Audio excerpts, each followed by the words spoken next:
Hi, friends. In this Feel Good Friday pose, we're talking about down dog or Adho Mukha Svanasana. Of course, we'll go through traditional alignment cues and then I'll offer modifications afterwards that you can use to make downward dog work better in your body. So we'll get started in tabletop pose because this offers a good general guideline for the proper distance between your hands and your feet in downward facing dog. So get set up with your wrists directly below your shoulders, pressing into the mat. Fingers are spread wide. Bring your thumb tip in towards your pointer finger and gently grip the mat with your fingertips. Spread across your shoulder blades. Hug your low belly in.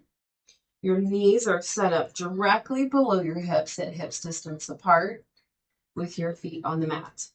Now, pressing the mat away from you, keeping all of those energetic qualities, especially your low belly, hugged in. Tuck your toes. Press the mat away from you as you lift your hips up and send them back into space for downward facing dog.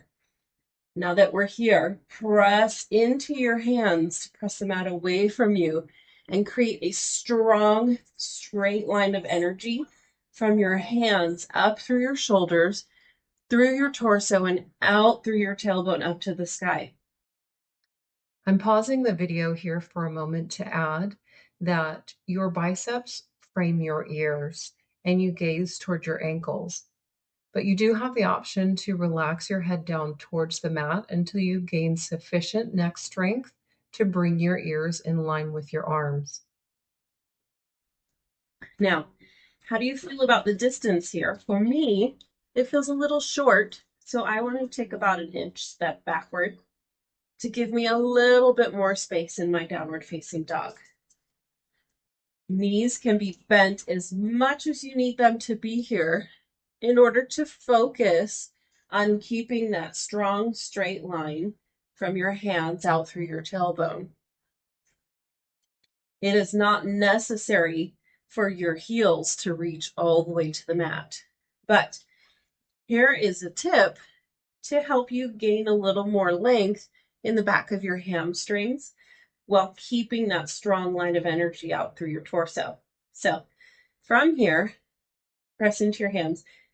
Come high up on your tippy toes, bending your knees deeply. Send your front ribs towards your thighs. You press into the mat and then begin to lengthen your heels down towards the mat as you straighten your legs any amount. They can still be bent here, but that'll give you a little bit more length. This is downward facing dog. Now come on down. Pause.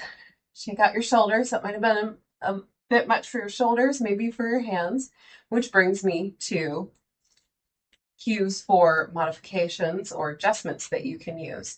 And one of those is our wrist, which we talked about the other day. And you can roll up a towel. You can fold up your mat. Here, I'll just roll up my mat a little bit to give a little bit of height to your wrists, and that can alleviate pressure on your wrists. Anytime you're doing any weight bearing poses on your hands, tabletop, plank pose, down dog, anything like that. Some of the other modifications are how bent you keep your knees and how wide or far forward or back you step your feet. So coming into downward facing dog,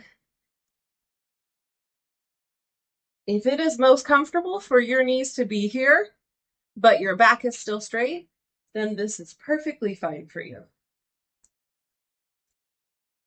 The distance between your hands and your feet can be adjusted to work differently in your body and potentially give you a better stretch in your hamstrings too. So play with the distance between your hands and your feet to see what works for you.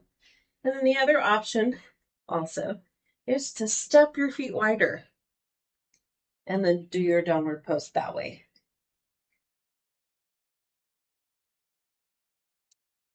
And come out.